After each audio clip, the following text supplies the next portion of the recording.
Bismillahirrahmanirrahim. Alhamdulillahirrahmanirrahim. Wassalatu wassalamu ala Muhammadin wa ala alihi wa sahbihi ajma'in. Rabbi shrah li sadri wa yassir li amri wahlul 'uqdatam min lisani yafqahu qawli. Allahumma hamdana Qur'an wa ta'allahu lana imanan wa nuran wa rahmah. Allahumma dzakirna minhu ma nasina wa 'allimna ma jahilna. وارزقنا تلاوته وحفظه وتدبره آناء الليل وأطراف النهار واجعله حجة لنا لا حجة علينا برحمتك يا أرحم الراحمين. Jamaah subhanallah, setelah manusia itu mengalami kematian dan dikubur, maka disitulah datang masa penantian atau alam barzakh sampai nanti ada hari kiamat, kemudian nanti dibangkitkan lagi dan siap-siap untuk bertanggung jawab. Dan ayat Al-Quran yang menceritakan kepada kita tentang kabar-kabar akhirat itu sangat banyak, karena kita diminta untuk wabil akhirat itu terhadap hari akhirat kita betul-betul yakin, tidak hanya percaya tapi yakin. Maka sarana untuk meyakini itu Al-Quran memang memberikan informasi yang banyak, kemudian tersebar dari awal, tengah sampai akhir Al-Quran itu cerita tentang bagaimana hari kiamat, hari pembalasan dan seterusnya. Itulah gaya Al-Quran dalam menceritakan sesuatu yang utuh kemudian di-split, dipecah. Ini bagian ini sedikit diceritakan di juz 1. Nanti ada sisanya di juz 30. Di samping supaya tidak bosan, juga salah satu keajaiban ketika kita membaca Al-Quran dari mana saja mulainya, tidak akan ketemu menu yang lengkap. Menu utamanya, kemudian tema tentang dunia dan akhiratnya, syariatnya itu lengkap. Nah, dari sekian ayat tentang akhirat itu ada rangkaian ayat yang memberikan resume atau juga secara singkat mulai dari hari kiamat itu diawali dengan nufikha fis-sur, ditiupnya trompet atau sangkakala, kemudian nanti ditiupkan lagi yang kedua kalinya, sampai nanti dibangkitkan bagaimana, sampai nanti dibagi dua, ada yang ke neraka dan ke surga. Itu ada di surat Az-Zumar. Ini cukup berurutan ceritanya, jadi tidak dipecah-pecah, tidak dipisah. Di Az-Zumar mulai dari ayat yang ke-68, surat ke-39 ayat yang ke-68. Wa nufikha fis-sur fasa'iqa man fis samawati wa man fil ardi illa man syaa'a Allah. Tsumma nufikha fihi ukhra fa idza hum qiyamun yanzurun. Dan ditiuplah wa nufikha fis-sur, ditiuplah trompet sangkakala, fasoiko, maka matilah man fis samawati wa man fil ardh, matilah semua yang ada di langit dan di bumi, illa man syaa'a, kecuali siapa yang dikehendaki Allah. Jadi ada yang tidak mati. Ini hal yang goib, nggak usah kepo. Sahanya itu kurang itu, jangan. Fokus kita adalah kepada picture-nya, pada gambaran besarnya, bukan kepada sesuatu yang mau sengaja sebagai alat ujian. Jangan jangan salah fokus. Gak penting siapa yang tidak mati, gak penting. Yang jelas kita semua mati. Kullu nafsin dha'iqatul. Apa yang akan terjadi dengan kita itu yang kita lakukan. Maka kata Allah, Summa nufikha fihi. Kemudian ditiup lagi trompetnya itu sangkakala. Faidahum qiyamun yanzurun. Maka tiba-tiba mendadak mereka berdiri kemudian melihat qiyamun berdiri yang sujud. Jamaah, saya coba riset sedikit tentang tiup-tiupnya trompet ini. Ternyata Al-Quran tidak menyebut siapa yang meniupnya. Memang hadis menjelaskan ada malaikat siapa? Israfil. Orang katanya malaikat Israfil itu sudah ready to use, sudah siap sedia. Tinggal nunggu order, ting gitu. Kalau Gojek atau GoFood itu ting gitu. Nah, tinggal nunggu order saja dari Allah, tinggal itu.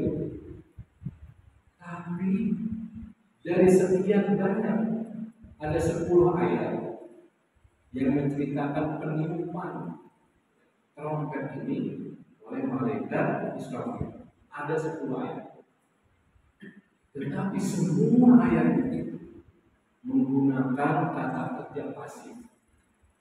Meniup itu aktif, meniup aktif. Pasifnya ditiup. Semua itu menggunakan bentuk pasif, ditiup. Nafakhoh meniup, nufikhoh ditiup. Ini gaya bahasa yang keren. Dalam Al-Quran, ketika kata kerjanya adalah pasif, maka tujuannya adalah menyembunyikan si pelaku, supaya yang mendengar fokus kepada apa yang sedang dibicara. Masakan telah dimasak, kan pasif. Jangan tanya siapa yang masaknya. Yang penting sudah siap masakannya, ayo makan. Jadi tujuan pasif pertama adalah menyembunyikan pelakunya siapa, kemudian mengajak kepada fokus kejadiannya apa, bukan pelakunya, bukan pelaku tindakannya, sekaligus membuat suatu misteri dan horor.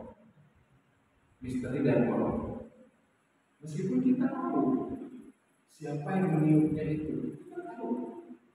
Tapi suasana yang ingin dimunculkan ketika bentuknya pasif adalah supaya ada misteri dan horor. Idza zulzilatil ardu zilzalaha. Zulzilah itu pasif. Ketika bumi digoncangkan, zulzilah pasif. Siapa yang menggoncangkan? Ini hari kiamat. Kita tahu itu Allah, tapi dengan bentuk pasif itu horor, suasana yang menakutkan. Bagi kita menakutkan misteri horor, tapi bagi Allah kata kerja pasif itu menunjukkan gampang. Pekerjaan yang gampang dilakukan. Bagi Allah itu gampang, bagi kita mengerikan, menakutkan. Silakan buka di juz 30. Idza syamsu kuwirat wa idza nujumu kadarat. Itu semuanya, hampir semua ayat-ayat tentang kejadian langit pecah, nanti kemudian air laut meluap, meledak, semuanya dengan bentuk pasif. Silakan menunjukkan itu kondisi yang harus membuat kita takut. Wanufikhoh, ini bentuknya pasif semuanya. Apabila trompet ditiup, siapa yang meniup? Jangan tanya. Pokoknya kejadian itu ditiupnya trompet mengerikan. Rinciannya banyak. Misalnya di surat Al-Haqqah, fa'idha nufikhoh fis-suri nafkhatun wahidah. Apabila sangkakala itu ditiup sekali aja. Bukan kayak teolek. Bukan teolek itu berkali-kali kan untuk mengundang penasaran daya tarik teolek. Tapi kalau ini sekali aja, nafkhatun wahidah. Saking sangat besar power kekuatan suara dari trompet malaikat Israfil itu sekali. Yauma yunfakhu fis-suri fatatuna afwaja. Surat An-Nahl. Ini juga dengan bentuk pasif, tapi yunfakhu, bentuk pasif yunfakhu. Pada hari ketika sangkakala itu ditiup, yunfakhu fis-suri. Apa yang terjadi? Fatatuna afwaja. Kalian itu akan datang afwaja, berbondong-bondong, grup. Ada yang sedang sholat satu grup, ada yang sedang dengan perang satu grup, sedang puasa, sedang zina, pakai botol itu satu grup. Afwaja, fatatuna afwaja. Baik, jamaah rahimahullah, di surat An-Nahl ini tentang penirupan yang pertama kali. Di surat An-Nahl, surat 27 ayat 87, Allah berfirman, "Wa yauma yunfakhu fis-suri fafazi'a man fis samawati wa man fil ardh." Ketika pada hari sangkakala itu ditiup, maka fafazi'a, terkejut, semuanya terkejut, man fis samawati wa man fil ardh. Semua yang ada di langit dan di bumi itu terkejut, shock. Jadi kalau kita sedang begini, tiba-tiba ada suara dentuman, wah, sekali aja, semua kan langsung begini perhatiannya. Ini fafazia, semuanya terkejut. Kemudian kata Allah, illa masya Allah, kecuali apa yang dikehendaki oleh Allah. Siapa yang tidak terkejut? Jangan ini yang ditanya. Siapa yang tidak terkejut? Nah, kemudian 20 atau dari semua mereka itu akan datang menghadap Allah dengan dakhirin, dengan merendahkan diri. Nah, ini di surat An-Nahl. Kita kembali ke Az-Zumar.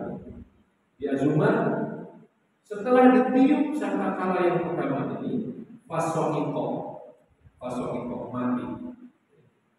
Padahal soiko artinya adalah pingsan. Pingsan itu kan mati sementara. Nanti ada kemungkinan bisa bangun lagi gitu. Jadi ayatnya bukan mati, tapi soiko. Jadi pingsan dan akan dibangunkan lagi. Kemudian juga yang lain, soiko itu artinya petir. Soiko itu petir. Jadi kebayang kalau kita sedang musim hujan, ada petir kan itu macam-macam ya, desibelnya itu, kekuatan suara petir. Suaranya, kalau cahayanya kan tidak membuat kaget, tapi suaranya itu kita mengalami semua. Bagaimana suara petir itu membuat orang takut. Itu baru petir. Bagaimana dengan suara trompet? Malaikat seperti aneh sekali. Nah, jemaah Allah. Kemudian summa nufikha fihi ukhra. Ada tiupan yang kedua. Apa yang terjadi pada tiupan yang kedua? Nah, di surat Yasin, surat ke-36 ayat 51. Wa nufikha fis-sur fa idahum minal ajdasi ila rabbihim yansilun. Jadi ketika ditiup yang kedua kalinya, maka semua itu keluar dari kuburnya, menuju kepada Allah. Ila rabbihim yansilun. Yansilun itu cepat dan rontok. Jadi mendatangi Allah dengan cepat, tapi kondisinya runtuh. Semuanya itu tidak punya kekuatan. Itu di surat Yasin.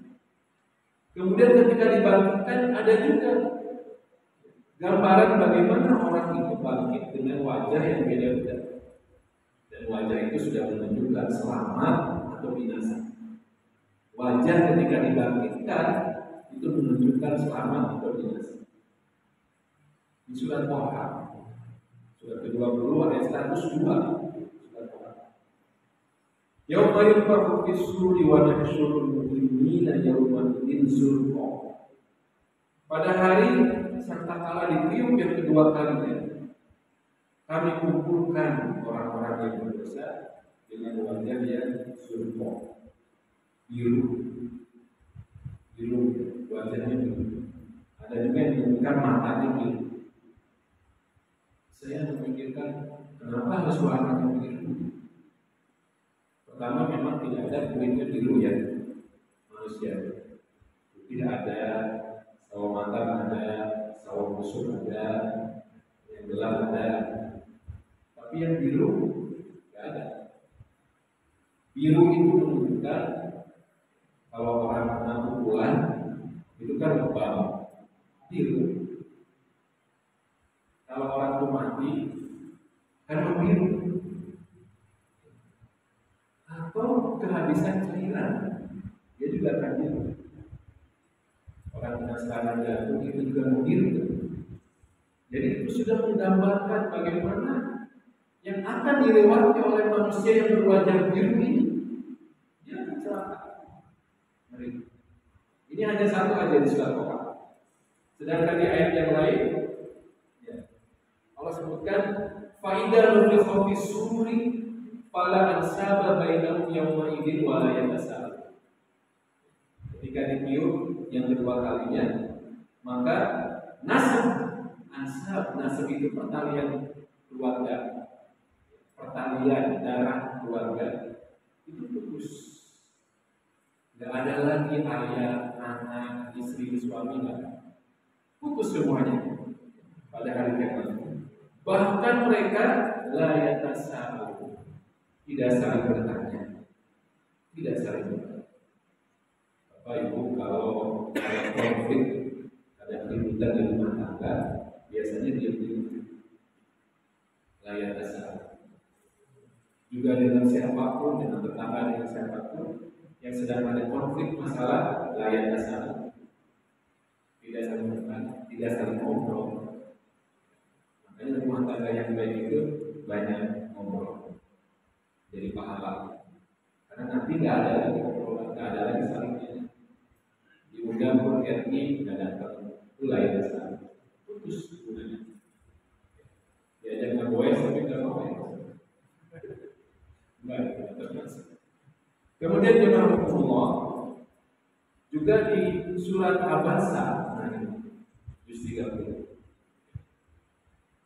Fa idza jaa as-saff, hari ketika datang suara yang soh, itu bacanya mad wajib, itu harus 6 harokat, tidak boleh dikorupsi. Meskipun nafasnya mau habis tidak boleh dikorupsi. Fa idza jaa as-saff, kita bacanya ada kho, huruf kho yang di ujung di belakang. So menunjukkan suasana, suara yang memekakkan telinga. Ini suara yang kedua kalinya. Maka di hari itu, yauma yafirul mar'u min akhihi wa ummihi wa abihi wa sahibatihi wa banihi likulli imri'in minhum yawma idzin sya'nun yughnihi. Orang itu terpisah dan tidak kenal lagi dengan saudaranya, wa ummihi wa abihi, dengan ibunya dan bapaknya, wa sahibatihi, istrinya, pasangannya, sahibatihi, wa banihi, dan anak. Istri dalam bahasa Quran itu ada 3 bentuk. Pertama zawj, uskun anta wa zawjuka jannah. Ketika Adam dan Hawa itu diberitakan tinggal surga, uskun anta wa zawjuka, tinggallah kamu Adam dan istrimu, wa zawjuka, zawj. Kalau harmonis disebut zawj, kalau harmonis disebut zawj. Dua-duanya.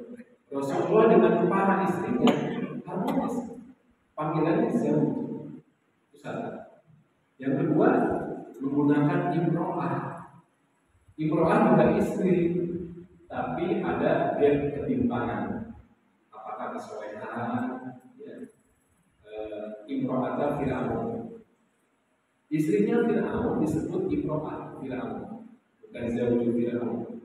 Kenapa? Fir'aunnya beragama, ya, Asianya itu soleh banget. Jadi ketimpangan dalam kesolehan itu imro'at. Kebalikannya juga begitu. Nabi Lut, ya, itu Nabi, istrinya imro'at Lut, imro'at Lut. Istrinya itu tukang membocorkan rahasia. Jadi imro'ah itu ada ketimpangan. Atau juga dalam hal teknik memberi dan mengambil manfaat. Kalau enggak balas jasa ibadah, namanya imro'ah. Imro'ah lagi imro'ah. Imro'ah itu sudah berusaha untuk menghasilkan keturunan, tapi istrinya mandul. Nah, itu jadi imro'ah, jadi ketimpangan. Nah, yang ketiga, Al-Quran menyebut istri itu dengan sohibah. Wassohibatihi wabah. Kenapa sohibah? Ini khusus di nanti hari akhirat, ketika dibangkitkan semua suami dan istri, itu disebut dengan sohibah. Kenapa sohibah? Sohibah itu kan sohib.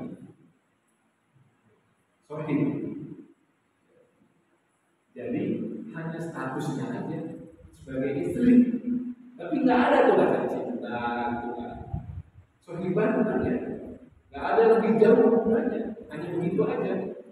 Berduet bareng, ngaji bareng, sohibah, nggak ada sejauh itu gitu, melewati. Jadi di akhirat itu jadi sohibah, status, hanya status ada sebagai suami istri, tapi nggak ada saling melindungi, saling menyayangi, perhatian nggak ada. Wa ummihi wa abihi wa sahibatihi wa bani. Ini ngeri. Ada kita kan, bapak kalau ada karaos minta dimijetin, dikerokin, biasanya ke istri. Istri juga sama ke suaminya, saking dekatnya ibu-ibu. Nah, coba kemudian kita lanjutkan di Az-Zumar. Jadi ketika sudah dibangkitkan itu, maka mereka manusia itu kata Allah, qiyamun yanzur, semuanya berdiri qiyam. Bayangkan dari manusia yang pertama sampai nanti yang terakhir diciptakan oleh Allah, semuanya berdiri.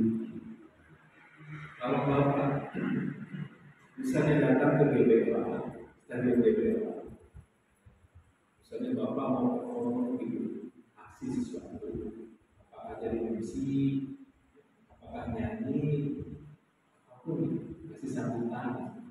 Bayangkan suasana, bapak hadir di tengah-tengah itu stadion itu dan penuh dengan orang. Bagaimana suasana? Dan nanti orang berdiam, berdiri, melihat yang jujur. Setiap orang yang akan dipanggil ke depan itu semua mata melihat. Ini kan tingkat grogi yang luar biasa. Masih Abu Bakar besar, tapi masih cari-cari, masih lebih bisa ditangani lah suasana psikologisnya saat subuh begini. Tapi kalau Jumatan, ini kan banyak sekali. Itu beda goncangan kepada hatinya itu. Apalagi ini bukan lagi kita, semua manusia yang zuhur melihat.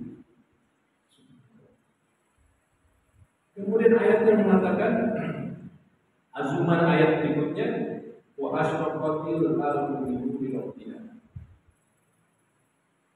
Bumi yang baru kan sudah dihancurkan di hari kiamat, dibuat lagi, dihamparkan bumi yang baru pada manusia.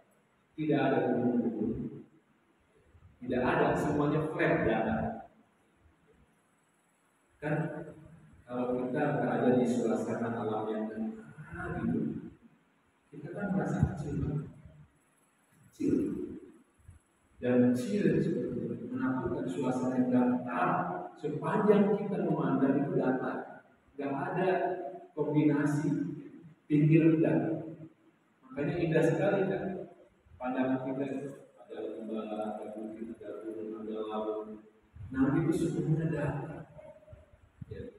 Maka wa asyraqatil ardu binuri rabbih, tanah yang datar di padang mahsyar itu tiba-tiba disinari oleh cahaya Allah. Jadi semua itu ketika tampil ke depan disorot, bayangkan disorot oleh cahaya. Saat akan tampil di depan itu disorot oleh cahaya. Cahaya menunjukkan tidak ada yang akan tersembunyi oleh cahaya Allah. Semuanya akan terlihat. Bukan. Nah begitu. Kemudian wawudi alkitab, buku diberikan, buku catatan. Fa'amamahu dia tidak berbiang, ada yang dari kanan.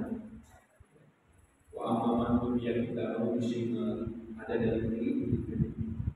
Ada juga wa'amamahu dia tidak berbiang tersebut dari atas. Kalau dari kanan itu sopan, nah diberikan dulu. Mungkin juga pakai makna. Dari kiri, dari belakang, dari kanan. Itu sudah menunjukkan juga nasibnya kan. Bayangkan kita bangga kan ketika mendapatkan raportnya itu dari kanan. Perlu kita lihat, wah ini rapor saya. Silakan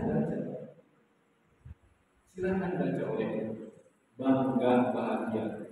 Kebalikannya orang yang dari kiri dan dari belakang itu sudah jelas. Akan jelas bagaimana nasib. Kemudian terakhir yang Allah sebutkan di surat Maryam ayat 90.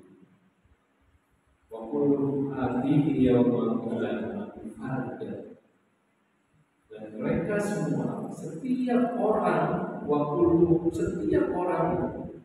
atihi akan mendatangi Allah, akan datang kepada Allah yawmal qiyamah, pada hari kiamat fardan itu seorang. Jadi kita ini akan melewati private interview, wawancara dengan Allah secara private sendiri. Tapi yang lain bisa wawancara pekerjaan kan juga seorang. Nah ini suasana yang begitu dahsyat. Kita lanjutkan insyaallah lanjutan surat Rasul itu. Kita baru pada pemberian amal yang masing-masing seperti apa. Semoga ini menyemangati kita di bulan Ramadan ini untuk berdoa secara sungguh-sungguh kepada Allah, meminta untuk dibebaskan dengan bebaskan dari api neraka, dimudahkan asal kita, juga dibantu untuk perkara yang kita bincangkan. Amin ya rabbal alamin. Aku qouli hadza astaghfirullah